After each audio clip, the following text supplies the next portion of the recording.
Happy to have you here. My name is Craig Worrell. This is the Raising Capital Bootcamp workshop. I'm going to tell you a little bit about Onward Eugene and what we're up to and what we do, and then I will pass it over to Himalaya. So Onward Eugene is a nonprofit startup that's invested in bringing together private and public sector partners to create jobs and reinvigorate economic prosperity in our community in the greater Eugene area. Our events, workshops, and startup pre-accelerator and accelerator programs provide entrepreneurs opportunities for additional training and mentoring by local startup founders to further their entrepreneurial goals. Huge Launchpad is a program of Onward Eugene, and it helps founders scale their businesses in a collaborative and currently virtual cohort over a 12-week period. And this right now is actually a huge Launchpad class, and they were so kind to open it up to the public so that we could experience these great learning opportunities. So thank you very much for opening that up.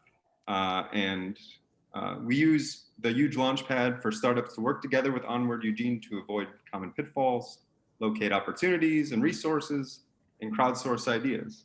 And the fall 2020 cohort comprises 9 startup companies, and they're in a variety of traded sector industries. And if you want to learn more, go to onwardeugene.org. You can send a letter of interest if you want to be included in the 2021 cohort. And we just want to thank our sponsors. Couldn't do it without them. University of Oregon, Lane Workforce Partnership, Excess Media, Kaiser Permanente, Northwest Community Credit Union, and Summit Bank. Thank you very much for your support. And now I will introduce Himalaya. She works in venture capital, and she merges financial skills from her MBA with advocacy skills from her master's in social work to source and invest in a broader diversity of entrepreneurs and ideas. And she actively works with Portland Seed Fund to source and screen potential investment opportunities. And she's currently fundraising for the Black Founders Matter Fund. So without further ado, take it away, Himalaya. Thanks so much, Craig, and thank you both to you and Jeremy for having me here. So I am going to be presenting on a ton of material in the bootcamp session today. And so we are going to cover 3 different decks just for visual cues and just a little bit of liveliness in between this session. So one thing that I do want to mention is, since it is a long session and we're covering a ton of information, I want this to be as interactive as possible, which I know is with this virtual setting is sometimes tough. So what I would love for you guys to do is to put your questions in the Q&A. Craig is monitoring the Q&A. I also have it open, so he'll ping me if I don't answer something right away. But I would love if you guys put in questions as I'm going along. That way, your question doesn't become irrelevant by the end. Also, obviously, we'll have a Q&A portion at the end of this, but feel free to put your questions in the Q&A portion, which is different than the chat, the Q&A, and then we'll be sure to answer them either live or typed out. Okay, so in terms of the agenda for tonight, we have 3 parts, and the first part is covering strictly access to capital, and we'll be going over non-dilutive funding as well as dilutive funding strategies. So with that being said, I will share my screen to the first deck.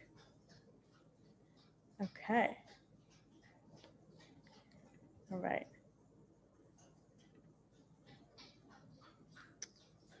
We will enter full screen. Here we go. Okay. All right. So as I said, I'm Himalaya. I think we already got a brief background on me. I got an MSW and was a school social worker in the Bronx prior to going into consulting and then moving into the venture capital space. My foray into it was actually through entrepreneurship. My wife and I launched a company, which led me to be curious, since I didn't come from the venture capital background. I didn't know anyone that came from that background, and it led me to just curiously thinking about if I ever needed to raise capital for my business, I wanted to understand how I would be evaluated. And that's the curiosity brought me into venture capital. I started working for venture capital firms. I also did that within my MBA program. And then through that, I started to realize like this actually is an amazing place to be for the redistribution of wealth, and to be able to advocate for different types of companies to be able to get funded. And so that's my short story here. Happy to connect with any of you one-on-one later, and I'll provide my contact information. So as I mentioned, in this particular segment, we'll be talking about non-dilutive and dilutive capital, the types of capital, as well as the advantages and the motivations of the audience. So one of the things that I learned from being a venture capital consultant is how to be on the front lines. And what I noticed is I was the person who was sourcing and screening investment opportunities for various funds, including Portland Seed Fund, who I currently work for. And given the nature of Portland Seed Fund, I was seeing so many deals a week. And from that, I realized that most people are actually coming to venture capital firms at a series of points, and I call them construction points.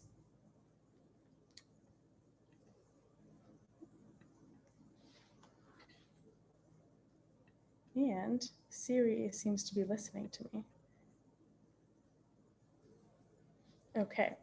So, sorry about that. So these are the 5 different construction points that companies usually come to venture capital firms when they need capital. And so the 5 points are ideation, and this is specifically when they have the idea, this hasn't been proven out in the market yet, and that there needs to be a lot of testing done. Product development is when there's the iterative process, when you're first starting to get your potential MVP.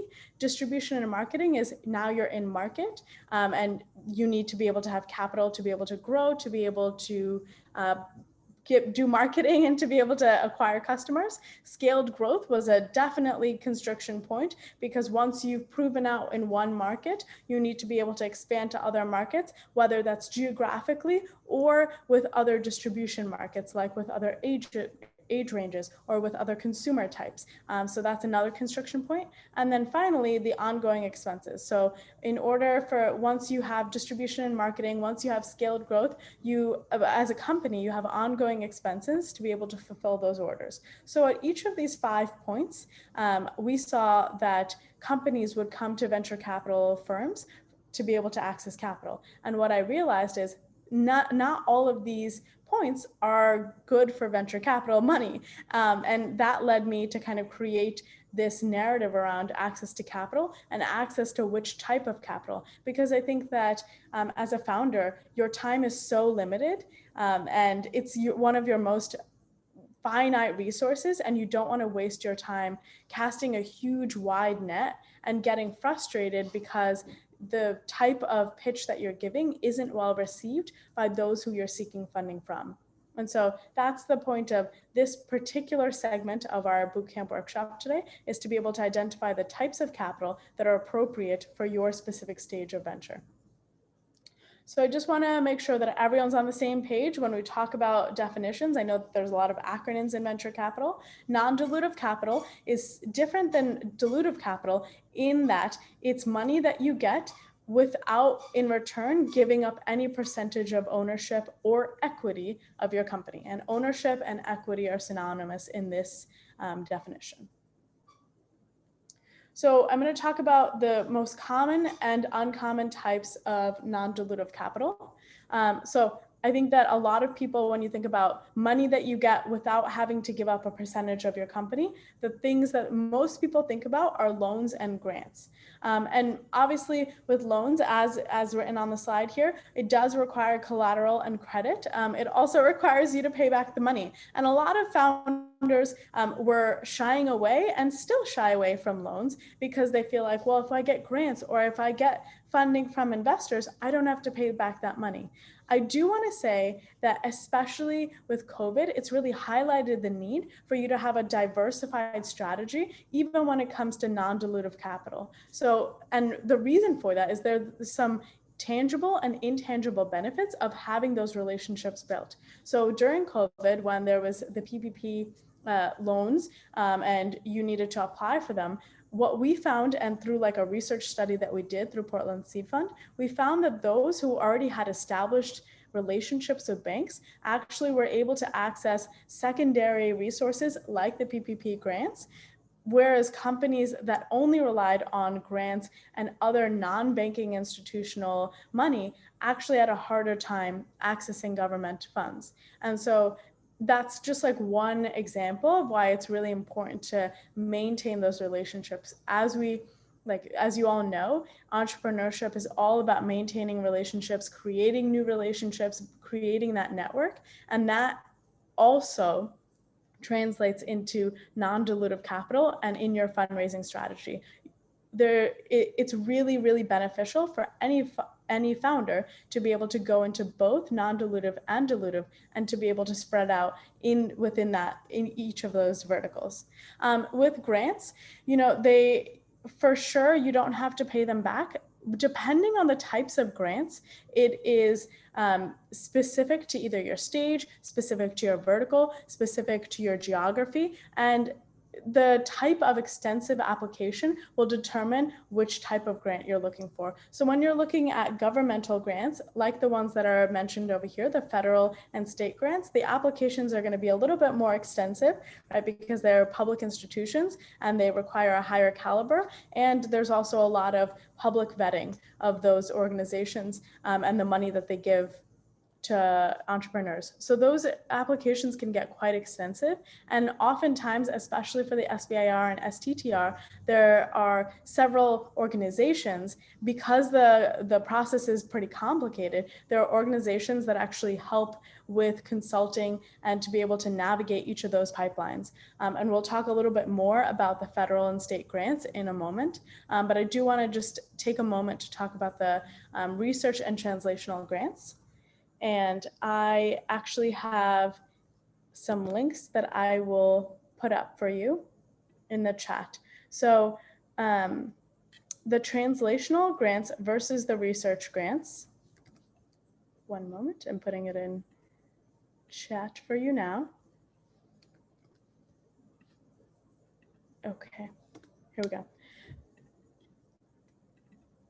So the research and translational grants, I want to mention that because I think people get a little bit confused on what they are and how to be able to access it. In the chat now, I've put on some links to be able to provide you more information. But in general, when you think about research versus translational grants, they're governed by who is giving you the money. So it's governed by either universities, which means that you need to be part of a university, like the Technology Transfer Office. So if you're a faculty or an adjunct or a student of the university, somehow committed or attached to a university, you can apply for those research grants. And they are given to a university or given by a university to those attached to the university.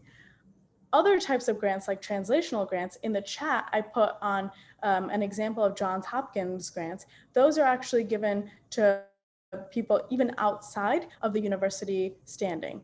They are administered by the university, but they are given to people outside of the university. So there's subtle nuances and differences between research and translational grants, and those are really important to know. One thing I will say when I advise startups is a lot of people don't read the eligibility criteria very well, especially when you're thinking about research and translational grants. If you look at the link that I sent in chat about the research grants, a lot of them will say that the application itself needs to come from a university, or it needs to come from a faculty or adjunct that is associated with the university. It's really important to read a lot of those. Another example of that is with VentureWell. They put out e-team grants, but again, a lot of entrepreneurs will fill them out because it seems like a public grant, but it needs to come directly from a university to be eligible. So I would highly encourage you to read the eligibility criteria, and specifically the part where it says where the application needs to come from. A lot of the research and translational grants will have differentiators of exactly who they will administer. And the reason for this is because they have to field through a number, like hundreds of applications. And especially when you're looking at scientifically based grants, they want to ensure that there's a pipeline, not just for funding, but also support for the company to be able to do their testing and scientific research, which is why a lot of them require that the grants are coming from universities or have university support. I'm going to talk about the SBIR and STTR in a moment, but before I do that, I want to go into non-dilutive capital and the less commonly known and accessed type of non-dilutive capital. So the first type of non-dilutive capital that's least commonly known is between licensing and royalty financing. And I want to spend a moment here discussing kind of the differences between licensing and financing. Licensing, and I'll use an example. Let's say I come up with a great SOC company and I think this is going to be $1 million idea, and I go to Jeremy and I say, Jeremy, this is my SOC company. It is going to be worth $1 million in a few years. I think that and Jeremy goes, this is a great idea. I'm really interested in helping you further your mission. And I say to Jeremy, well, Jeremy, would you like to be able to help partner with me and you can license my specific SOCs, right? And usually with licensing, it's around some sort of like technology or something else that you can license, right? Or like franchise out is another like way to think about it. But let's say I'm franchising out my SOCs or I'm licensing out my SOCs. And I say to Jeremy, these are SOCs that have embedded Wi-Fi in it, and you can communicate, and it connects with your phone, and it gives you all types of data about, like how your feet sweat. And that is going to be incredible data in the next coming years. And Jeremy goes, great. This is a phenomenal idea. I really want to be on board. Jeremy takes that idea and then is able to sell that idea out in Eugene, out in other parts of Oregon.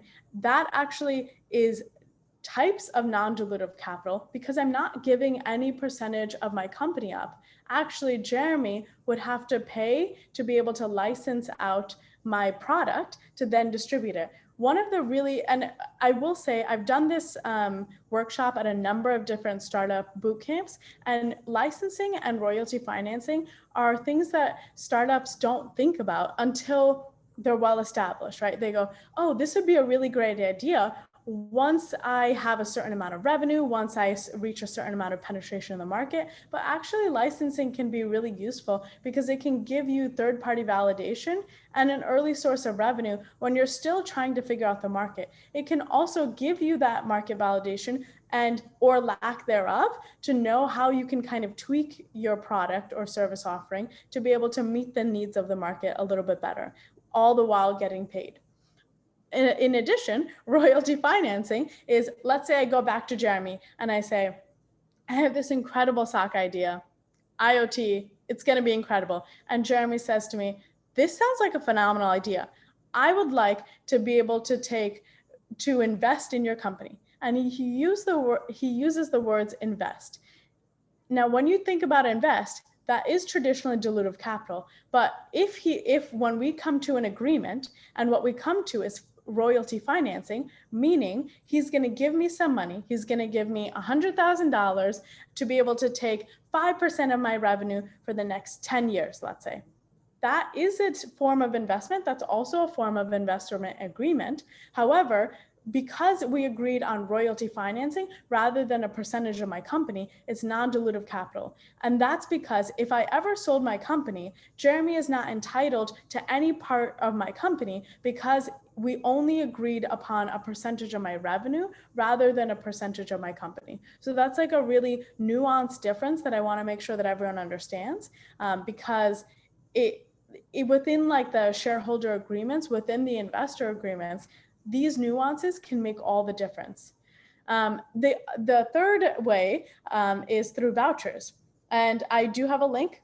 I'm going to share it in a little bit without changing all the screens. But with vouchers, what you do is this is actually government assistance for R&D. So R&D is when you're doing market research and figuring out, but this is potentially prior or during your product development, or when you're trying to figure out who your consumers are, right? So all of that time, you're doing a lot of R&D, you're doing a ton of research. And so actually the government has created several different programs and several different avenues to be able to allow you to use vendors that are approved to be able to then get vouchers from the government. And so it's not cash for your business necessarily, but it is a way in which the government you can utilize those vouchers to pay for some of that R&D. So whether that's testing, whether that's safety, whether that's security, the government has different verticals, and some of the links that I'll share with you will allow you to deep dive into some of those vouchers. I think that that's like not typically known, and a way in which you can certainly recoup some of those early costs and, you know, especially reserve some of that cash. The last thing I want to talk about is crowdfunding. So crowdfunding can actually be dilutive or non-dilutive. So when you think about Kickstarter, usually traditionally on Kickstarter, I was advising one of startups called ProduceMate, and they launched a successful Kickstarter campaign. They have a produce mat where if you put your produce on there, it'll elongate the life of those vegetables and those fruit. So he launched a Kickstarter campaign, and in exchange for funds, he mailed out produce mats. And so that is a form of non-dilutive capital. The reason it's non-dilutive capital, again, is because even though you got money, he didn't give any percentage of his company away. On the other hand, there are other types of platforms out there like ProSeeder, which will aggregate different individuals' money and then take a percentage of your company in exchange.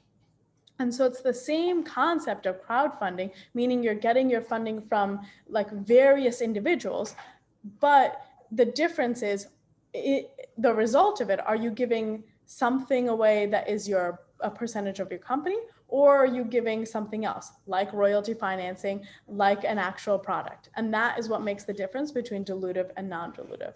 I will pause because I see a question. Questions. Byron asked, doesn't licensing potentially limit your potential profitability if they own the license? Sure. Yeah, that's a good question. So licensing so two answers to that question. One, it can limit your profitability if they have an exclusive license to your product. But two, especially early on, if you are looking to have market validation in several different markets and you have potential buyers of those to those licenses, it actually can expand your reach. One thing I will talk about later in the dilutive capital part is if you can prove out a multi-state market validation, it actually de-risks your investment, or it de-risks your startup in a way that makes it more attractive to investors. All right, another question from Kate. She says, hi, Himalaya. I have an assumption that grants are primarily only for product companies. Is that true? Are you aware of any grant opportunities that work for service-based companies? Yeah, that's a really good question. In general, I would say yes. Most grants are for product-based companies because they are most suited for that product development. So as we're going to talk about in the next slide, when we talk about SBIR or STTR, which is a form of grants, they are very much for the research and development, the product development, the market validation of certain products. However, that being said, grants at a very high level are segregated into like several verticals based on the type of business it is. So like clean tech grants, so like that kind of vertical, biotech grants. It's also segregated into where it's located.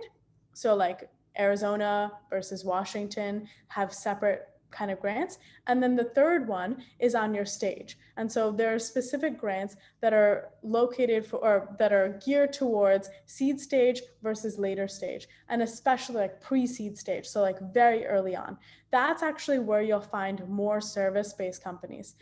One thing I will say is if you're looking at a service-based company, a way in which to access grants is to be able to look at the specific vertical that you're product, or I'm sorry, your service is being offered in. A lot of times, if your service has like a broad impact, especially like an impact that is like of a mandate of a government or state agency, that's also another like way, a backdoor way into being able to apply for those grants.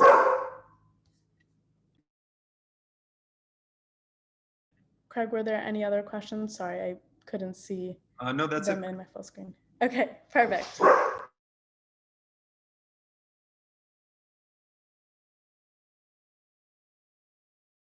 Okay, also forgive the barking. My puppy is in the background here. Woes from working from home. Okay, so now we go into SBIR versus STTR. I want to just mention like kind of the differences and just a high level overview of SBIR versus STTR. I also want to put a plug in for Virtue Labs. Virtue Labs is within Oregon. They do excellent consulting services for specifically SBIR and STTR. It is a very nuanced type of grant application. And I don't think that they necessarily, the government doesn't, they make it known, but also it's quite nuanced in terms of like the types of applications and where to find the calls for proposals. And so I would recommend, if that is something you're interested in and you are within Oregon, to look them up. They offer free consulting, which is also great for startups. So I've always found them to be incredibly helpful, incredibly knowledgeable about the process. And they also have an accelerator program, which is really phenomenal. So just a plug-in for Virtue Labs regarding SBIR and STTR. So at a high level, what I want to talk about with SBIR and STTR is the federal government has different branches of their government, whether it be like the DOE or the DOD, that have federal like annual budgets. Based on their budgets, if they exceed a certain amount of in their budget, in their annual budget, they have to have a certain percentage of their budget that is required to be invested in entrepreneurs nationally. Now, when we think about the types of entrepreneurs that these organizations, that these federal agencies are going to want to invest in, let's say like let's take for example the DOD, the Department of Defense.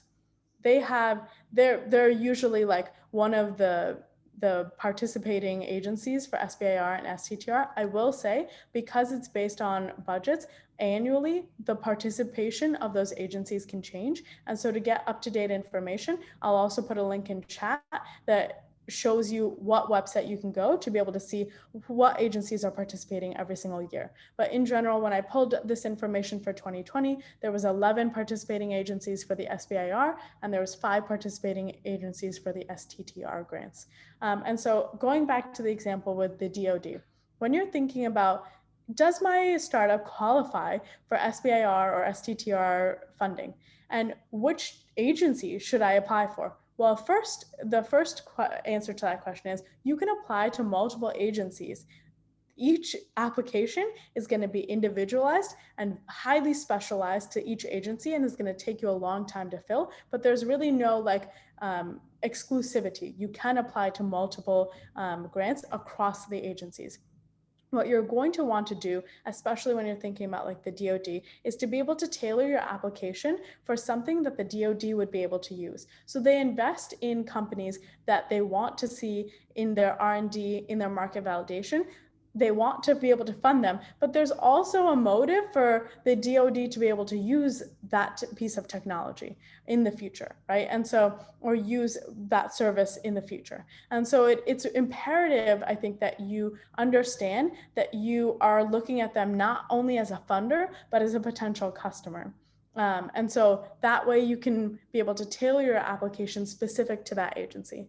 One of the things I do want to highlight, and this is something that I brought up, is that the SBIR and STTR grants are specific for the R&D and technology development. So when you're thinking, if you remember, I brought up those 5 construction points. When you're thinking about the ideation and R&D or product development, these types of grants are going to be incredible for those 2 construction points, because that's what they're specifically geared towards. They're not geared towards scaling your venture up or mass producing. It's specifically designed to be able to develop it. And for that reason, especially if you have a scientific or technology, deep technology product, an SBIR or STTR grant is going to be really great for your venture. I want to go quickly in through the phases, and then I do see a question. So within the phases, so phase one, as you can see, is all about technical merit and feasibility. So it's not even about like, it's not even that like, you know that this is commercially viable. This is testing if it's viable. And as you can see, I pulled this again from the 2020 numbers of there's 150 cap for the SBIR. And you would think, why would I go through like maybe like a month or two exhaustive application if I'm only going to get $150,000? I could go to an investor and get that. Well, there are tangible and intangible benefits to getting an SBIR or STTR grant. So yes, it's only 150, but as you can see, the phase two is $1 million cap, and phase three is actually like a much higher cap, right? And the reason to get a phase one is because there are two agencies that are exceptions to what I'm about to say, but for the most part, you can only get a phase two grant if you get a phase one grant. So it's kind of like a pipeline into getting into government contracts. And that is kind of the end goal is phase three, if you can prove out commercialization, is integration to be a preferred vendor with that agency. And obviously, as you all know, government contracts are definitely hard to come by, and once you have them, they're pretty sticky, and so it provides you a continual source of revenue. The other benefit of getting an SBIR, even if you never intend on selling to the government, you never intend on going through this pipeline to get to phase two or phase three, is because when you're looking at dilutive funding and you go to investors, investors are really good at some things and evaluating your business on like that business trajectory and on the scalability. But they also look to other partners to be able to validate the scientific merit. And if you have an SBIR grant that you are awarded, it essentially gives them the peace of mind that your venture has already been pre-vetted and pre-validated by a very strict standard of what it takes to have technical merit. And so there are several intangible benefits that are great if you can get an SBIR grant, even if you don't go to pursue it all the way. I will pause here for questions. Craig, if you could read them. Yeah, Lloyd asks, is this information specific to for-profit companies, or does it also apply to nonprofits? And he also wants to know if the slides will be available afterward. Yes, the slides will be available after. I know I'm going to be throwing a lot at you. We have a lot of decks to go through. So yes, absolutely. The information will be available to you. And as Craig mentioned, we are recording this session. So I'm sure you can access the recording after as well. Regarding for-profit and nonprofit, that actually is agency specific. And that's for grants in general, as well as SBIR and STTR. I will say the majority of them are geared towards this like for-profit entrepreneurial journey. However, there are specific grants, especially when you're looking at the agricultural grants, that are geared more towards like environmental climate change and have access points for nonprofits as well. All right, that's all the questions for now, I believe. Okay, perfect. Thank you so much, Craig. Okay. Now we're going to move right into dilutive capital. So dilutive capital, again, as by our definitions, is money that you're given in exchange for company ownership. So I want to talk about the different types of dilutive capital and the different types of funders. I will talk about who they are, and then we're going to talk about their motivations. So who they are, they can be individual angels, angel groups, or venture capital funds. And I want to say that this is a very high level overview.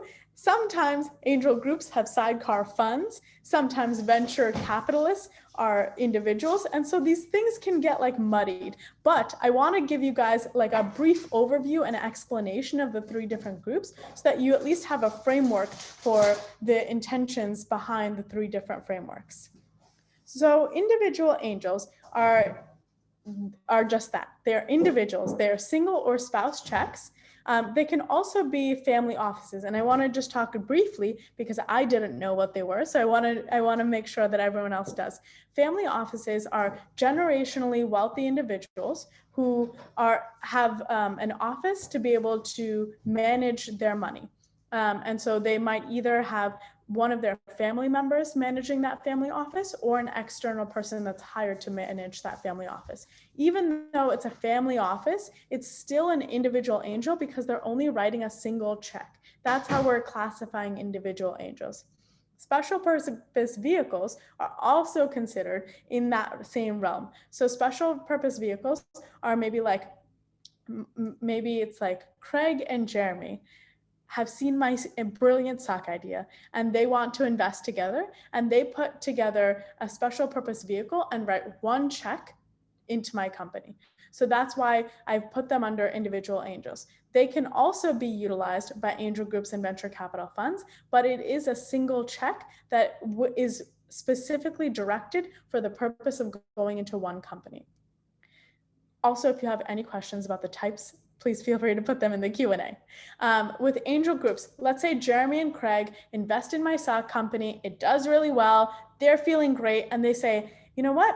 We should invest in more entrepreneurs, but it was really hard to find Himalaya. And I don't know where the other entrepreneurs are. How do I find them? So a lot of people, what they do, independently wealthy people or people who are interested in becoming investors, will come together and form angel groups. Angel groups are just that. They're individually wealthy people who come together, who want to put up a shingle to be able to attract entrepreneurs. But inside that group, it's a volunteer group, right? Like they're paying a membership to be part of that group, but no one there is like a professional manager. It's just individual investors. And so that's why it's the collective model. When you're thinking about the types of angel groups that exist, for the most part, they are either regionally or industry focused, and you can usually tell by their name. Obviously exceptions, but you can usually tell by their name. So for example, Pasadena Angels is a regionally focused fund, and they are looking for deals in Southern California. They obviously invest outside of that as well, but it's Pasadena Angels. Their investors are all within that region. When you're thinking about industry focus, so you're thinking about like Element 8 up in Seattle, or like Tech Coast Angels, right? They're focused on a specific industry or specific vertical. And so that's really important. A lot of times what I find, and especially because I'm on the sourcing end and the screening end, is so many people apply to Portland Seed Fund from international ventures, right? When Portland Seed Fund have a pretty specific mandate or geographic kind of focus. And so it's really important to know your audience before you expend time and energy sending out a mass number of emails to all of these different angel groups. Make sure that you fit within their criteria and make sure you fit within their focus. The other thing I do want to say is that they are volunteers, like I mentioned. They are paying a membership due, but they are all just there voluntarily. That can be both positive and negative, because when you think about the due diligence side of it, so angel groups, traditionally, if you apply to an angel group and you get accepted into their screening, those individuals have to then collectively come together to be on a screening committee. They then if you get past that screening committee, you then present to all of the angels in their monthly meeting, whether it's a breakfast or lunch meeting. Now with COVID, kind of doesn't matter. You're just presenting at their monthly meeting, and you're presenting to all of the angels. It's up to the individual angels then to decide whether or not they want to come in as individuals into, for example, Pasadena's check to your venture. And so that is a slightly different model. When you're thinking about venture capital, again, high level, when you're thinking about fund management, when we think about Portland Seed Fund, for example, there's 3 managers: Jim Houston, Jen Lynch, and Angela Jackson. So the 3 of them are professionally managing Portland Seed Fund. They have a bunch of LPs or limited partners synonymous with investors who have put their money together into Portland Seed Fund for those 3 people to manage. And so when you think about the types of people who are managing those funds, their entire jobs are just to manage those funds. They are wealth managers, but for the private market. And so they usually are segregated by stage. And so traditionally, like when you see Portland Seed Fund, that is in the seed stage space. My goodness, that's a tongue twister. And usually all of the funds are either specific to a certain industry and or specific to a certain stage. Most of the time, they'll be specific to a stage as well as industry, but even if they're industry agnostic, they will be stage specific. One of the positives about working with a venture capital fund is that since it's a professionally managed fund, you get the same people evaluating deals all the time. With an angel group, it's whoever's interested in your deal is going to conduct the due diligence. And so if they're super heavy, like their professional background is marketing, all of the due diligence may be centered around the marketing, whereas like maybe less heavy in another aspect. With venture capital funds, usually they have, since they're professional managers and they have contractors, they're able to vet your deal in a little bit more of a holistic way just because of the capacities they have and also the links to different regional experts that they have. I think as of late, angel groups and venture capital funds have been working more closely together to be able to fill in that due diligence to make it more holistic as the industry is starting to become aware of kind of the gaps in the market. One of the other positives of working with a venture capital group is that most funds already reserve some of the portion of the funds that they receive from investors for follow-on funding. So that means like if they invest in you now, but a year later, my stock company is doing so well, I need more money, they're able to then give me more capital. I will say venture capital funds, as we will talk about in the next slide, is specific to the scaling up portion. And so it's really difficult for you to access those funds, even if you've gotten those funds before from a venture capital fund. It's hard for you to go back again if you're just going there to get money to fulfill orders.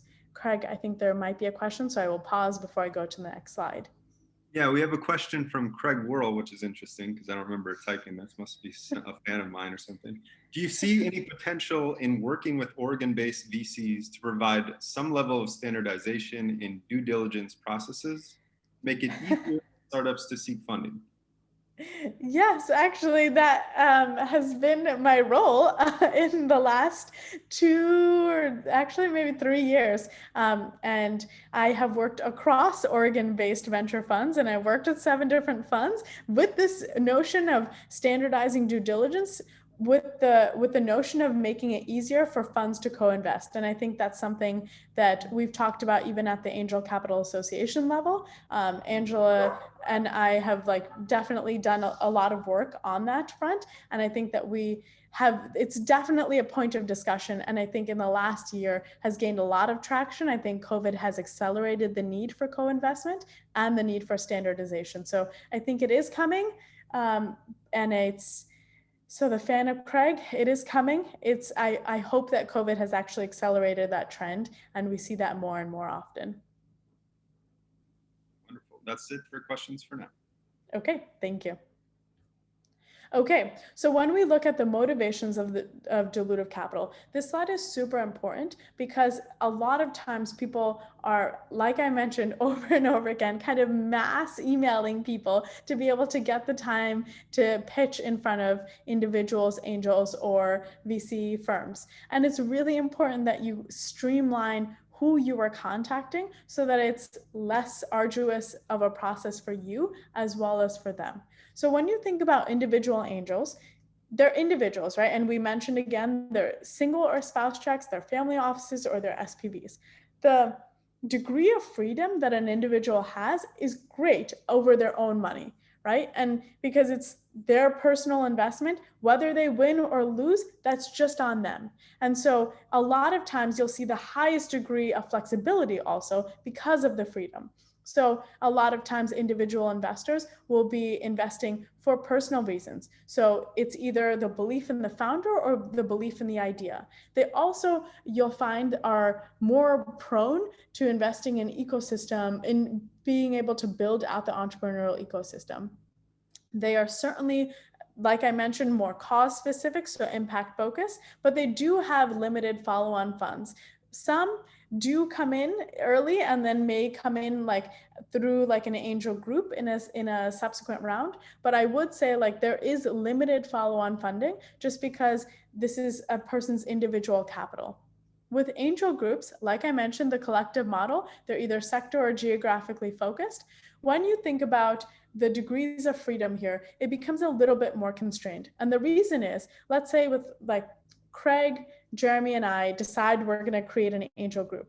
Well, we want to attract other investors to our angel group, right? Because then we can thrive, we can become prominent as an angel group, but we're going to be judged on the returns that the fund in total has. And so we want to make sure that we invest in companies that return money so that way we can boost up our membership numbers. And for that reason, you start to see a little bit more of a constriction on the type of deals that they're going to invest in, and they're going to be more returns focused than the individual angel. That's not to say that individual angels might not be return focused, but what I am saying is that there's a high degree of flexibility. An individual angel can be return focused, or they can be super impact focused, or they can be super economic development focused, right? They have the freedom and flexibility to choose their focus, whereas in an angel group, you start to see more constriction. With venture capital funds, it is the highest level of constriction. And I think that is one thing that is not easily translated or transparent in the model of venture capitals. So I'm going to bring it back to the example of Angela, Jim, and Jen, the partners of Portland Seed Fund. Their jobs are to manage those limited partners' money and to be able to essentially give them back a 3, 4, 5, 10x return on their money. So the entire premise is around return of capital and return of multiples of that capital.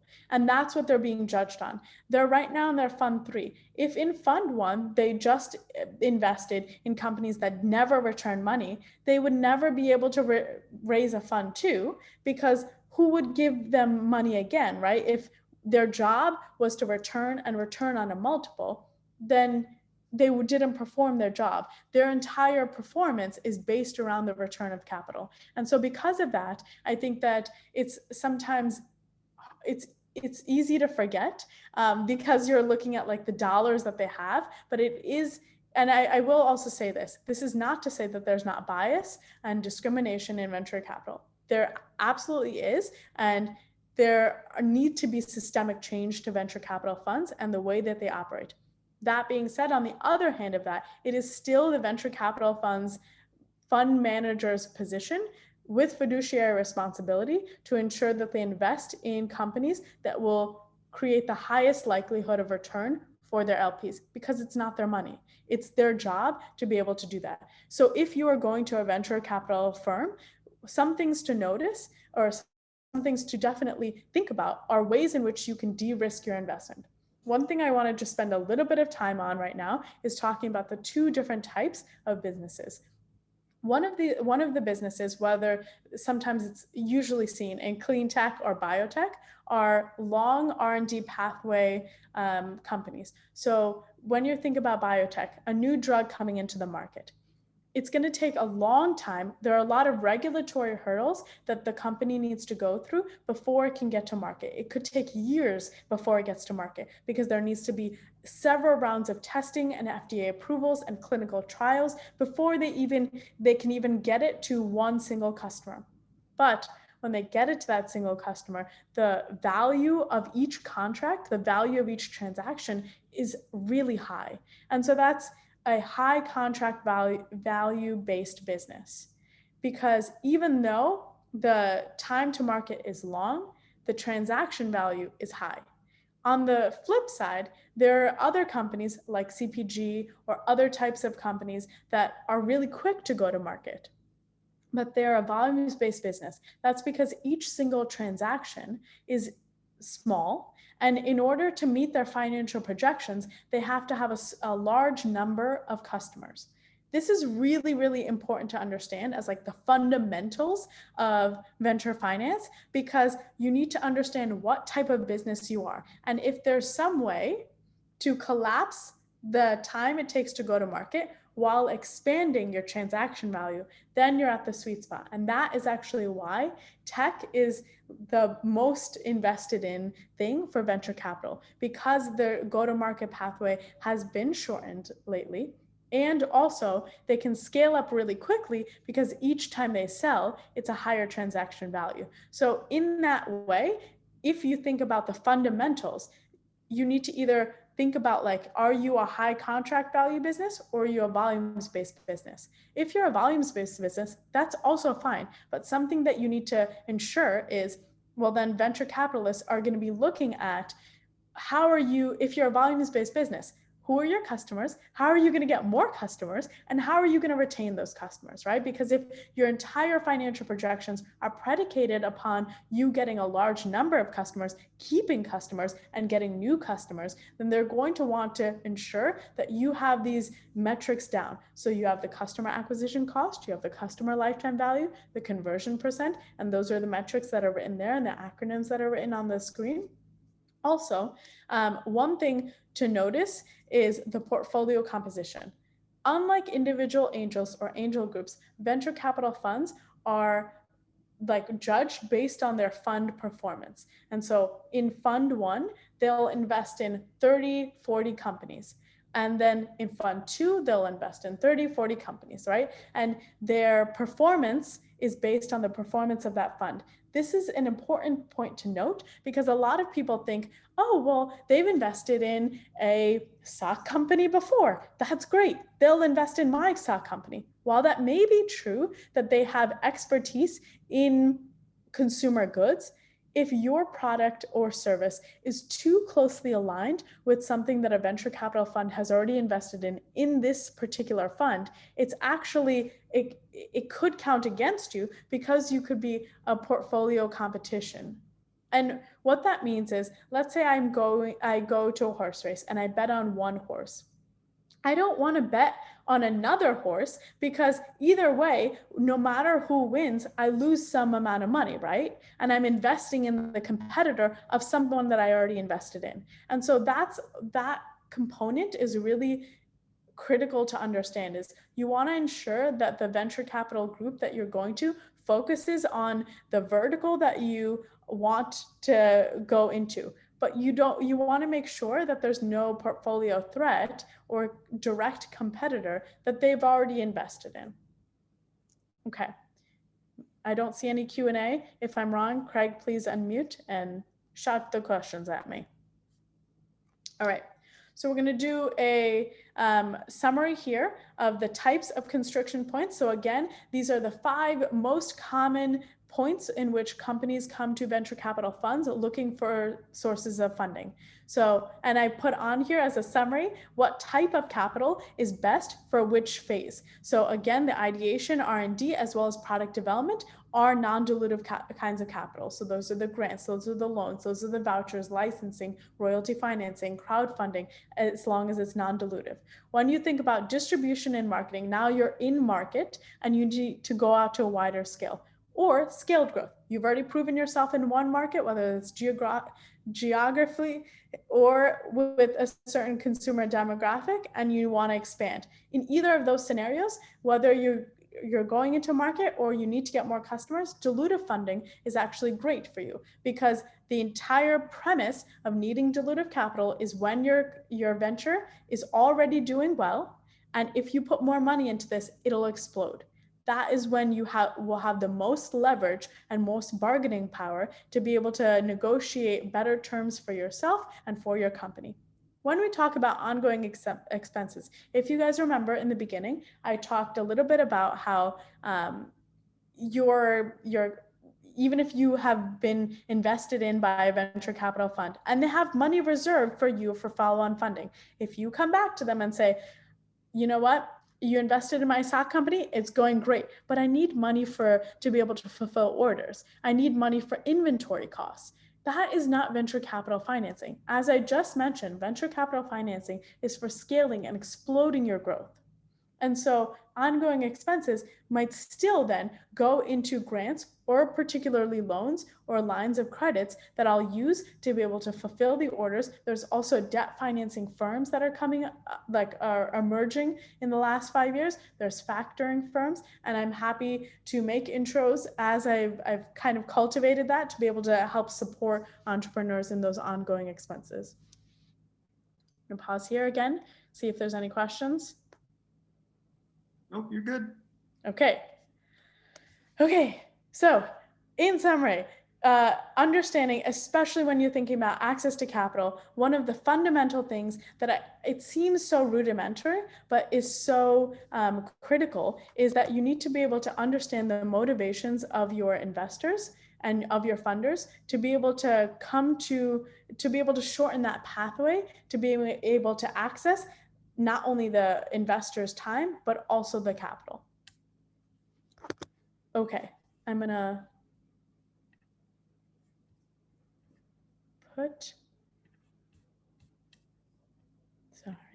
I'm gonna now share another deck. All right, so this next deck is going to talk about investor pitch decks and pitch strategies.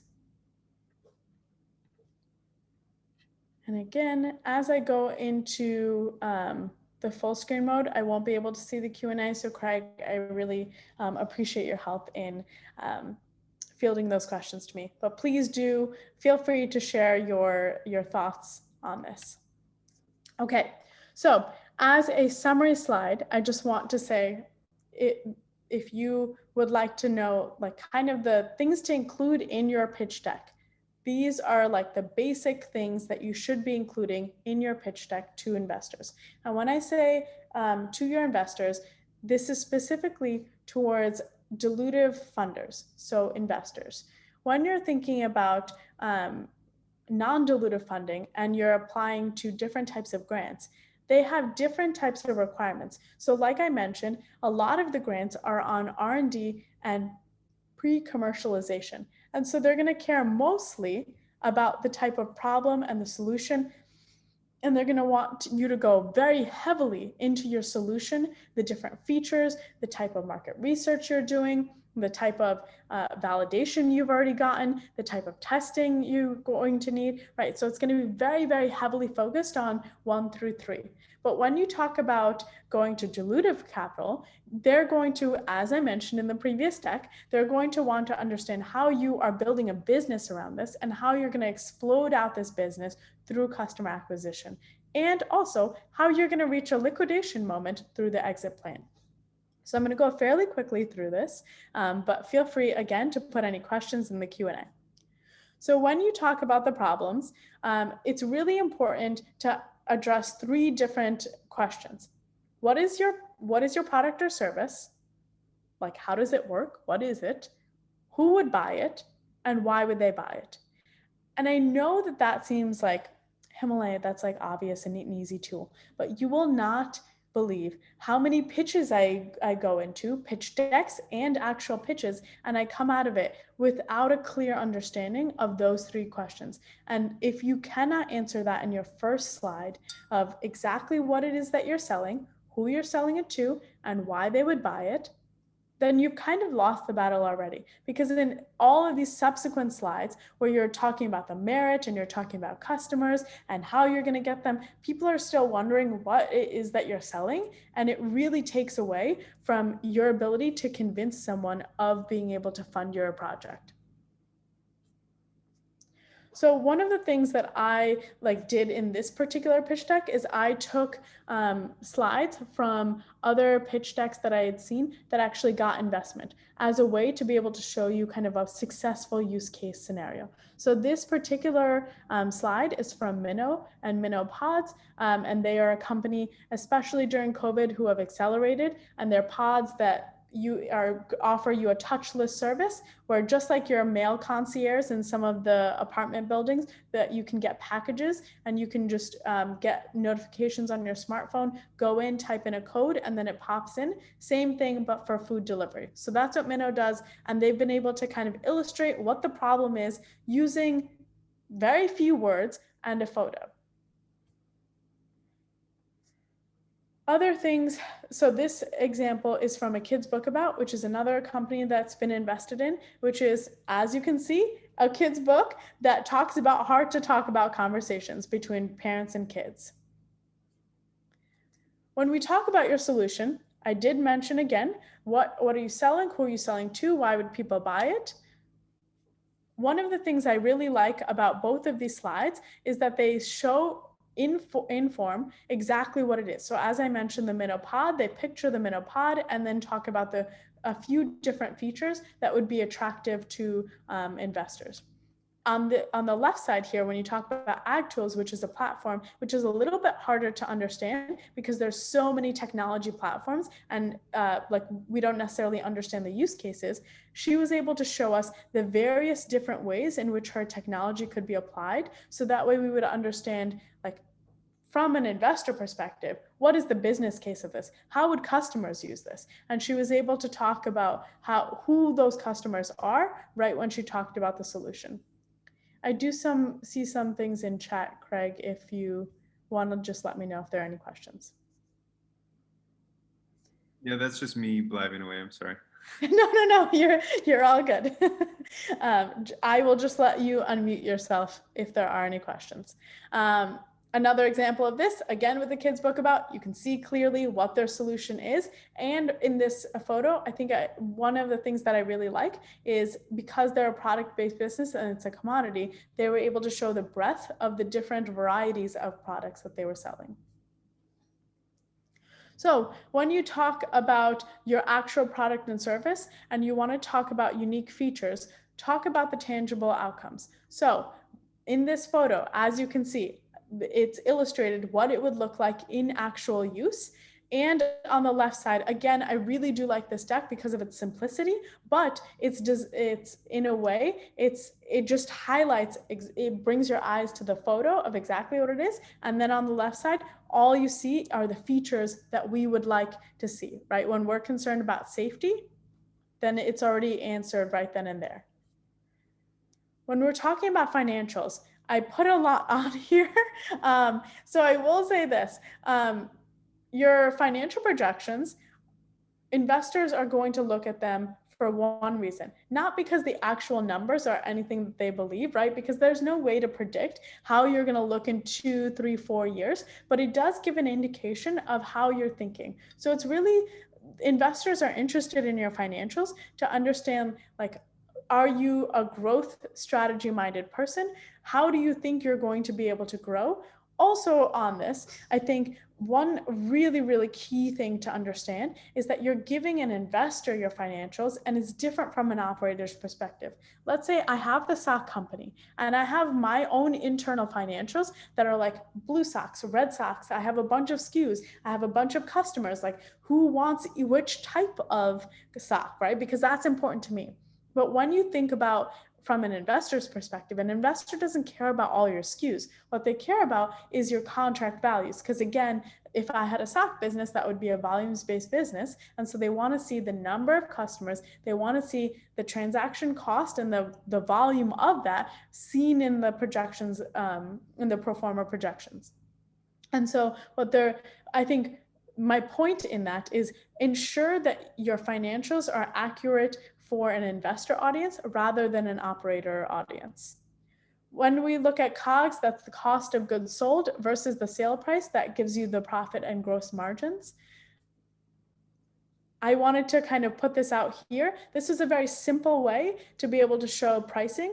I mean, it's really, really clear and also shows you how they want to scale up. And also, third, shows you how they're going to incentivize customers to be able to create return purchases. And as I mentioned, return purchases and retaining your existing customers is one of the fundamental metrics that you're going to need to be able to prove if you are a volumes-based business. So they were able to do all three in a very short, condensed way and in a visually pleasing way as well.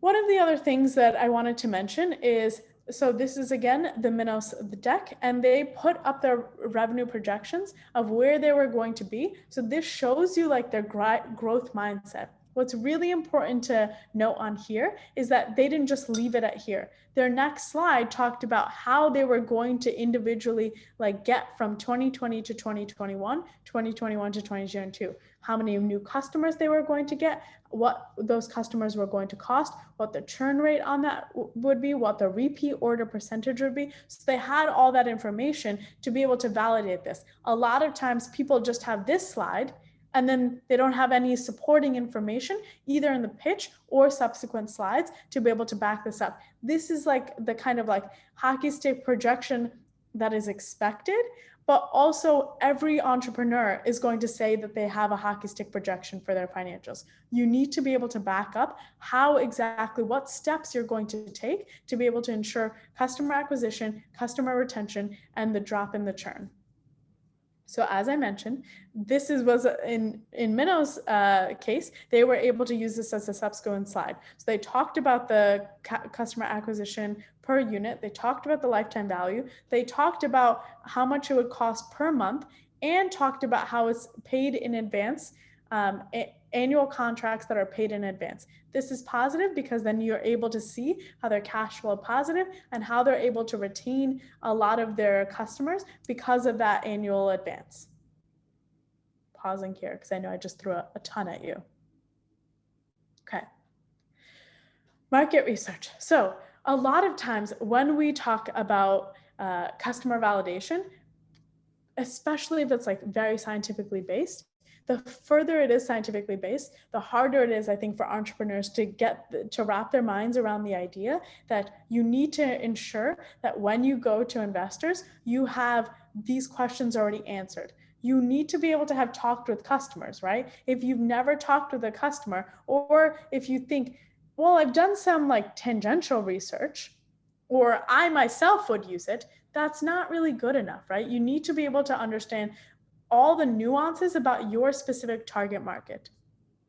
One of the things I wanted to bring up is this is a slide from Alley-Oop's deck. Alley-Oop is a makeup company. And at first glance, you would think, well, makeup is a really crowded marketplace. There's no way that a venture company would back a makeup company. And it is really difficult for a commodities-based business to get venture funding.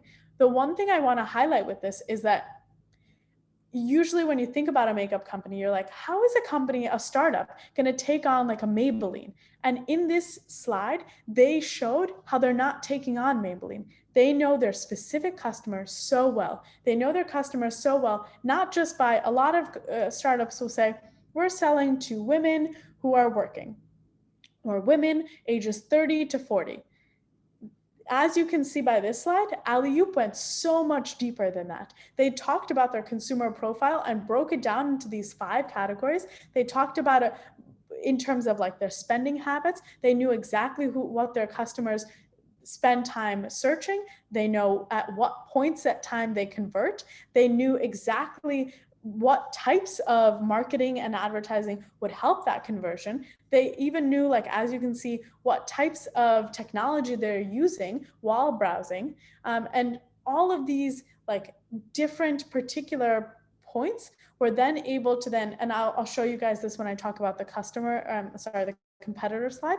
They were able to show specific features that they have in their makeup that is geared towards their customers because they know their customers so well. And I cannot emphasize this enough. I think that too many entrepreneurs do not use this customer-centric model. I think human-centered design is now like emerging as a philosophy and as a framework. And it's so important to understand your customers before you go to investors. If you can't co-create with your customers, or at the very least know everything there is to know about your consumers and their spending habits and their consuming habits, you're already at a loss when you go to an investor.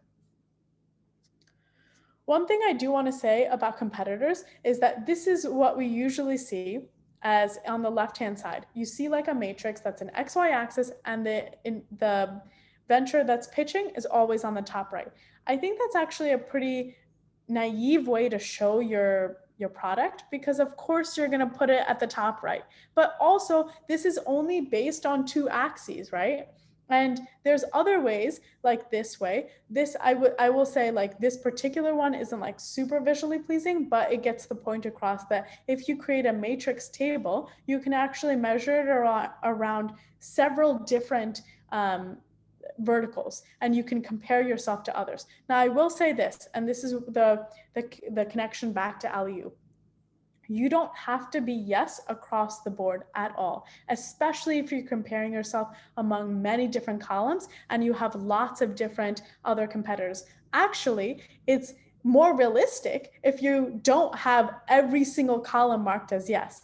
But this is a way in which you can show that you actually understand your customer base very specifically, because even if you don't have yes marked in every column, you can compare it to your customer segment that you just talked about and say, we know our customers so well, and we know that they want these 5 features and that they will pay specifically for these 5 features. And that's why we focused our product development on these particular 5 features. And that can be a way to not only link it to your market research and market validation, but also to show your differentiation among your competitors.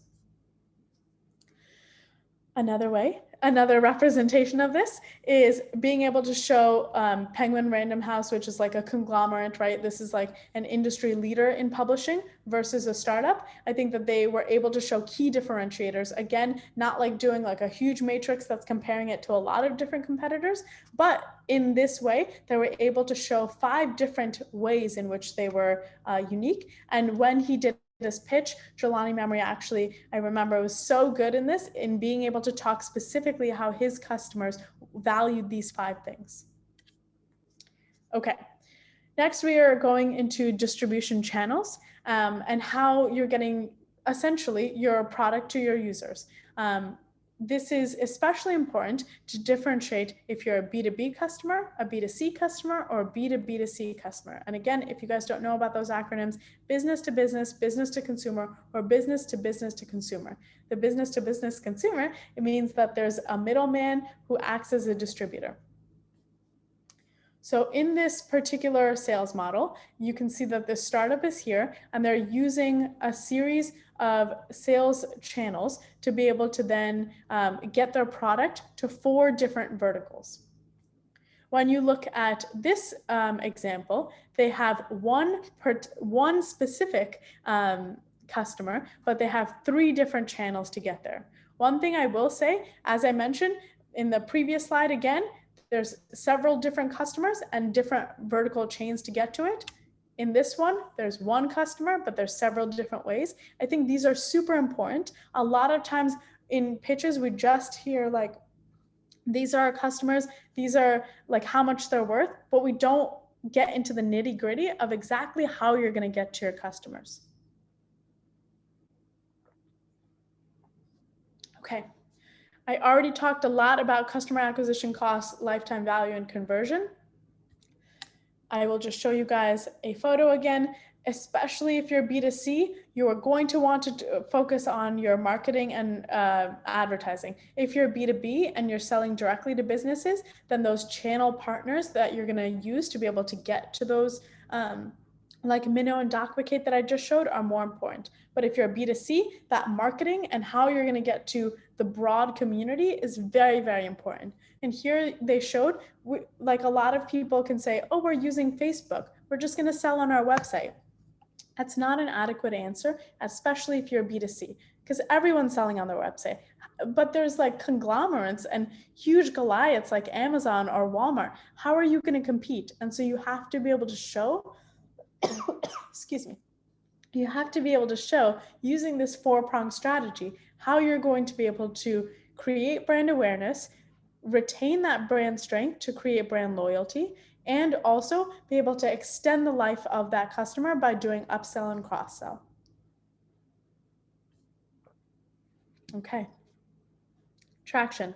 I put on here customers, strategic partners, distribution channels, and media traction. Those 4 are in order of their importance. If you have customers, put them first. They are the #1 points of validation and traction. In lieu of customers, especially if you have a long tail to be able to get to customers, like in clean tech or biotech or other types of technology, then you can utilize strategic partnerships to be able to show the traction. And so just as an example of this, if you can say, we are doing some level of market validation and we utilized this partner to be able to help us get there. That is an example of a strategic partner. If you're doing any testing and you use a facility, or rather you use like OHSU, that is a strategic partner. So you can think about all the ways in which your venture touches other organizations and how you can frame that in the vein of strategic partners. Distribution channels, again, I mentioned, especially if you're doing B2B, then like how are you getting to those access points? Or if you're doing B2B2C, who are those middle people that are distributing your product or service?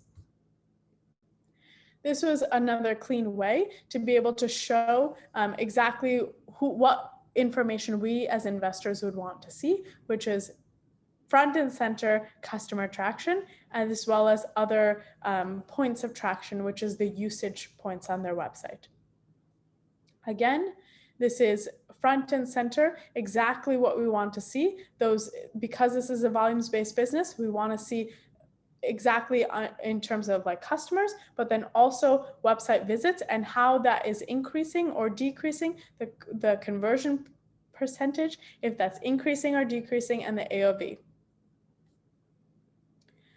And then lastly, if you have press, I think that is always a great thing to show. That way it creates more validity.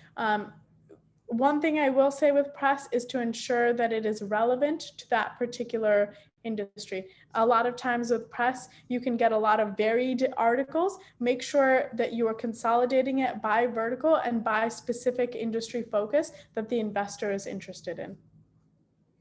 Okay.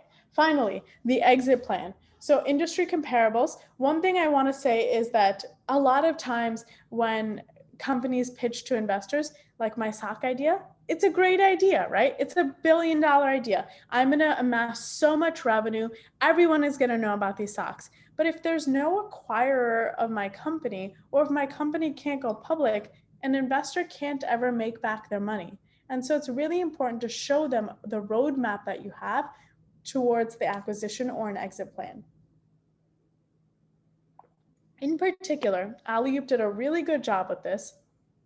Again, being in a very crowded marketplace, you would think, how are they ever going to get acquired? And what they did in this particular slide is they were able to reference a report that came out and then visually show that actually the makeup industry and the cosmetic industry is owned by 7 huge conglomerate companies that actually are too big and too massive and too established to ever create innovation themselves, because it takes them too long. And therefore, they instead acquire companies to be able to drive innovation and to be able to capture and recapture market share. And so they were able to not only once again talk about how they're different than these massive companies, but also then frame it in the way that it showed their exit plan. They also then talked about their pathway to get to an acquisition and what they would need to do in terms of milestones operationally as well as financially. Okay, your team slide. A lot of times what we see on team slides and what we hear in pitches is like your entire biography. No one wants to know that. What people want to know is, are you satisfying who on your team has the operational experience and the relevant experience, the domain experience to be able to drive this company forward, whether that's tech or customer. Those two things also can be separate, right? Someone can be an excellent operational addition to your team, but not a good salesperson. And customer acquisition, as we've talked about, is super important to any company. And so you're going to want to make sure that there are both types of people. Also, are there people either on your team or on the advisory board that are helping you with your funding risk? Funding risks are that the number one reason that a startup fails is because they run out of money. And so investors want to know, if we're putting in money now, who on your team is going to help you get connected to other sources of money later on down the road besides our capital. Also, when we talk about scientific or deep technology-based businesses, make sure that there is advisory boards that have commensurate experience that can help specifically vet the merit and technology feasibility of your venture. These are just examples of great, well done team slides that just highlight very specifically the experiences that they have that are relevant to the venture. Okay, one thing I will say is that's a lot of information, and maybe there are even more slides that you have, especially related to your operations or more specific to your regulatory hurdles or your financial projections, and you want to be able to come prepared. What you can do is create appendix slides, so that's after the thank you slide, that you can have at the ready. That way, in case any funders ask more detailed questions, you can show that you are prepared with that information, but it's not something that you necessarily have to put up there in case they don't ask it, right? Like, this is just intended to do a high level overview. I will say, make sure to end your presentation with the ask, right? Like, what did you come there for? If you're raising, and that's why you should be talking to investors, make sure that you put the terms on there. This was a really good example of an ask slide. It very clearly shows investors exactly the information they're looking for. What is your raise and what is your valuation cap? We're about to go into kind of the valuation caps and like an understanding of that, so I'll talk about that in a minute. But this is also an example of financial projections that were more detailed that would be unnecessary to put in the actual slides. Use of funds is also another appendix slide that you can use, and investors will likely ask you. Notice how they didn't get into details of exactly what they were going to use the money for in operations, but that is something they had ready if they were asked. Okay. That is a summary of the pitch and the pitch deck. I'm going to move into now the term sheets and clauses, and feel free to ask your questions as they come up. I know we are whipping through this. We have a lot to cover, and so apologies on kind of giving you the whiplash here. Okay, here we go.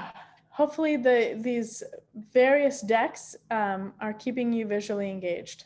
Okay, term sheet basics. Okay, so when I've talked with a lot of entrepreneurs, there seems to be a lack of knowledge around the different types of investment instruments. And so I wanted to create a comparison chart and just go quickly through the different types of investment instruments. So when we think about bridge note is actually not a type of investment instrument, but is often used in place of one, right? And people think it's synonymous when it's not. So that's why I put that up there. A bridge note is actually a note in between a round of financing. So like if you're in pre-seed and then you want to get to seed, but you need a bridge prior to a formal seed raise. That is what a bridge round is called. And traditionally, you will use a note to be able to get from point A to point B. So it can be either a convertible note or it can be a priced round. So I just wanted to bring that up, and I wanted to put that on here intentionally to let you know that actually it's not a comparable. What is comparable is between SAFE's convertible note and priced rounds. So SAFEs. It's a simple agreement for future equity. So SAFEs have become popular in like the last 5-ish years and have been more commonly used by investors and angel groups. I will say that angel groups are a little bit more hesitant about SAFEs than venture capital funds are. They pose a little bit more risk. And the reason is because they sometimes do have conversion clauses, but not always. It's simply just an agreement for future equity, but doesn't always have those protective clauses for investors. And so angels are sometimes a little bit weary about using SAFEs. Lately, I think what has changed the investing landscape to be able to use that, as we'll go into, is some of those protective provisions that you can put in your safes even to be able to make them a little bit more closer to convertible notes, so that they are both company and investor friendly. When we talk about the price, so only one of these terms are going to have priced shares. So a very, very like concrete fundamental difference between safes and convertible notes and priced rounds is the price. And so safes and convertible notes are when your company is too early to be formally valued. So my stock company, for example, I might think, you know what, I think my company could be worth $100 million, but I don't know yet, right? And we're still very early. And I want to go to Jeremy again and say, Jeremy, I really like you to invest in my SOP company. Then if Jeremy is the lead investor, we're going to negotiate on some clauses and we're going to be able to determine what specific valuation cap, meaning like what is the highest amount that he will be able to convert his notes into at a future round. And so let's say we do a 5 million cap and my company maybe 2 years down the road is worth $10 million. That's great for me. It's also great for Jeremy because later investors will have to come in and go into a priced round where my shares are worth a certain amount to be able to, that are priced to the $10 million valuation. Whereas Jeremy, for his previous investment, gets to convert at that 5 million cap. And so that is like the fundamental difference between safe notes and convertible notes versus priced rounds. In the price rounds, as I'll show you just like a quick example from the National Venture Capital Association, a priced round term sheet will say the price per share, whereas the convertible note and the safe will have a valuation cap. A lot of times people think that we'll use safes because there's limited legal involvement. I will just say that regardless of whether you have a safe, a convertible note, or a priced round, you will always need some level of legal help. That's not to say that all like legal help or legal involvement is at the same level. However, I don't think that you can just utilize a safe. There are safes online. Y Combinator puts out a couple safes. Regardless, if you go to an investor and they would like legal counsel representation, you also will need to be able to vet that. There are ways, and I will put in chat, there are ways in which you can kind of like get yourself more informed about negotiations, and we're going to go through several clauses just so that you know how to walk through a term sheet so you're not walking into a blind. I will also say that writing a good legal doc, especially if the company asks you, the investor asks you as the company to hand them a term sheet, you're going to want to make sure that that's vetted and viewed by a legal counsel. Okay, and the last one was in use in seed stage deals. So most of the time what we've noticed, and this varies based on geography, but at least in the Pacific Northwest and down into California, so like the West Coast, what we mostly see are convertible notes. We do definitely see safes and an increasing number of safes in the last few years, and priced rounds are usually the next round up. Okay. So when we talk about negotiation points, here are the main negotiation points, and I'm going to go through each one of these. The ones on the left are most likely seen in safes and convertible notes, and these other clauses to negotiate on the right-hand side are for priced term sheets. So, excuse me. So with valuation cap, I already discussed it. What it is, it's the cap at which your current investors will be able to value your company after it gets formally valued, and what they will be able to convert their existing notes into. Now, let's say, I just want to make a point about this. Let's say my company has a $5 million valuation cap and Jeremy invests in that company. If he decides to invest later in a subsequent round, then he doesn't get that 5 million cap on all of his money, just on the money that he invested at this present moment. If he decides to come in later, he's still subject to the exact same terms that other people are coming into in each round. So the terms are round specific, so they don't necessarily carry over. The one thing that does carry over is the discount. So let's say, so if I have like an 80%, if I have a 20% discount on my note, so that means that Jeremy is essentially saying that when my note converts into equity, because right now that we don't have equity because the company is invalued, because in order for him to convert into a number of shares, we would need to know how many shares there are, right? We'd need to know what the pie is worth to then divide up slices of equity and be able to give Jeremy a certain amount of equity. But right now we don't know what the company is worth. So we're just saying, here's a valuation cap, and you can convert at 20% discount, which means if in my next round, if my share is worth $1, let's just say for math simplicity's sake, my subsequent rounds investors are coming and buying one share for $1. Jeremy has a 20% discount, which means he gets to buy he gets to convert his money from previous investment at 80%. So 80 cents a share.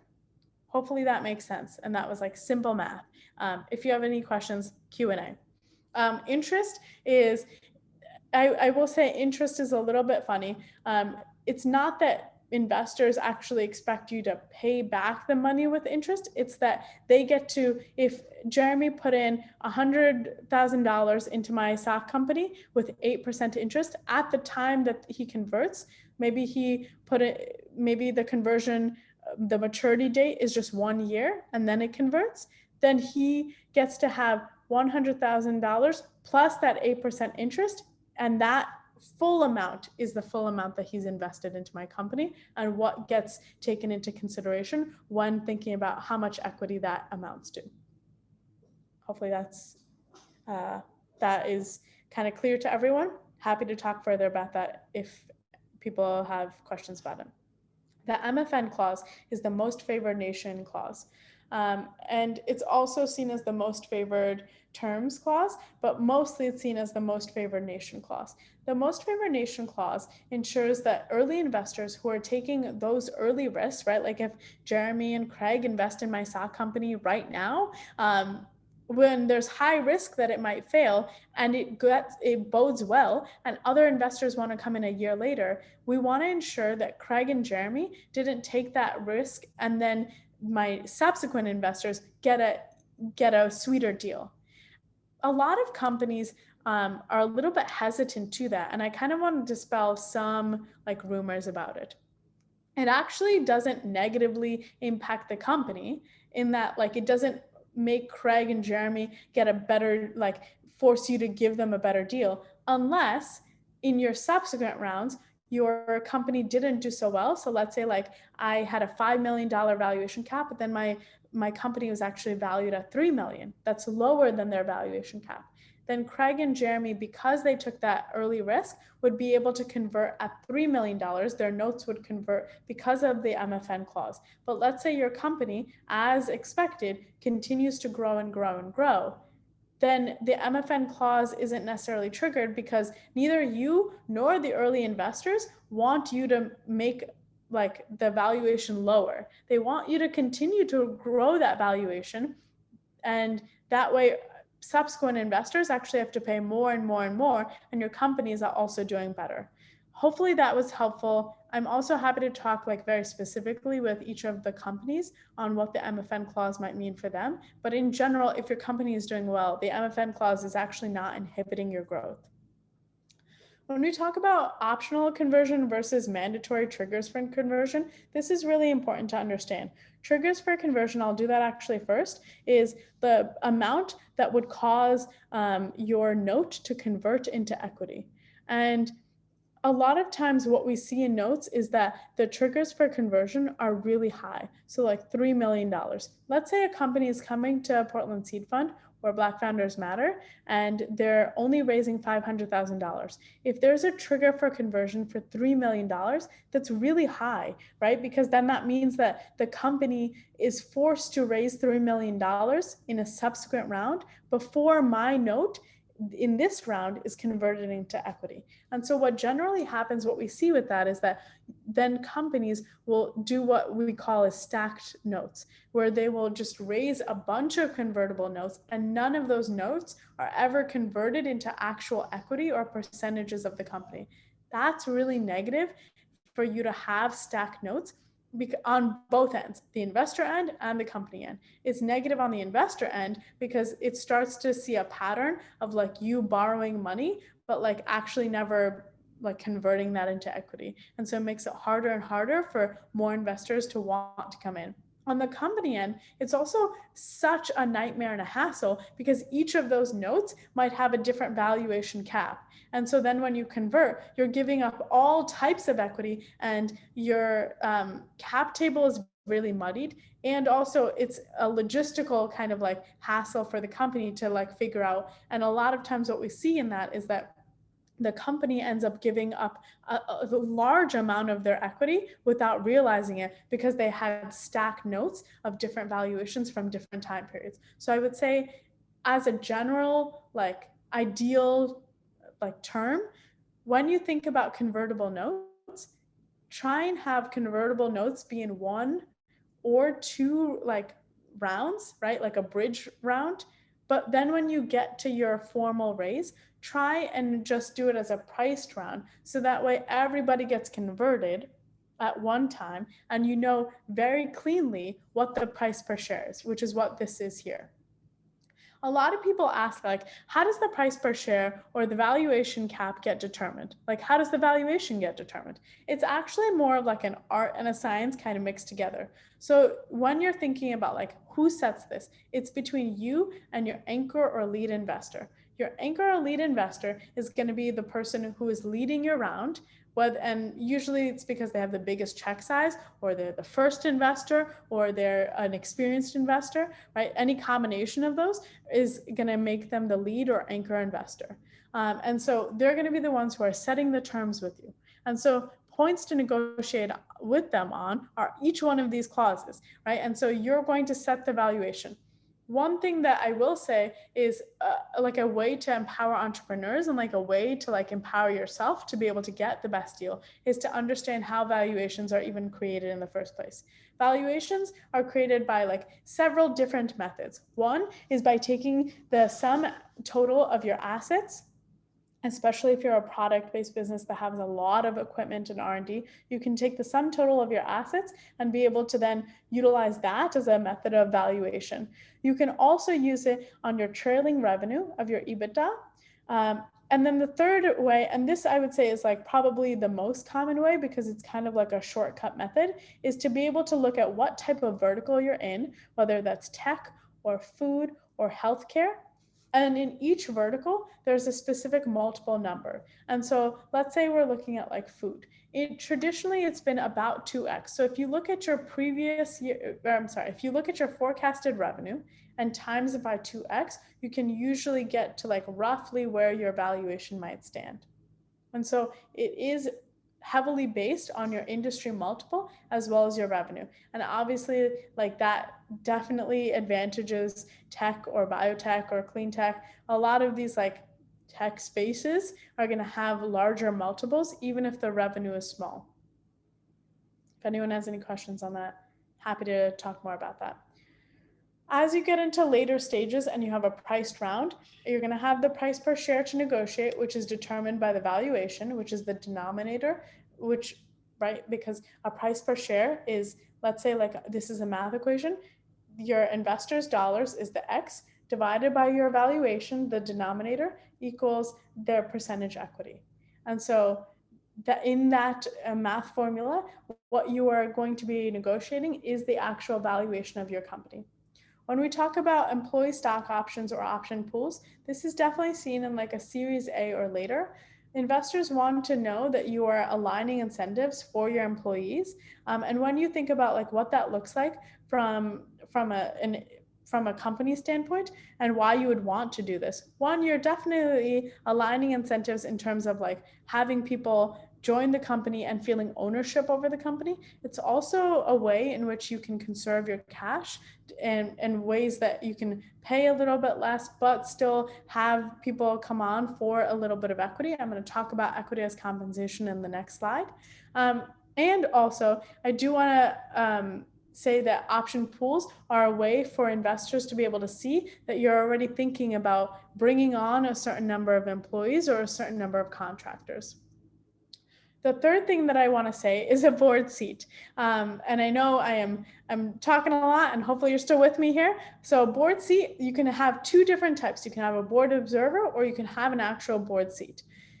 Usually in seed rounds or like earlier rounds, investors may ask for a board observer seat, in which case they will be able to provide advice. They'll be able to listen in on some of the operational and like strategy points of your business, but they don't have any voting rights. If they have an actual board seat, then they do have voting rights and have the ability to dictate the direction of your business. So that's really important to consider, especially when you think about like what type of money and what type of investors you're going to want to have in your board as well as in your company, because they essentially, especially if they take a board seat, will become your boss.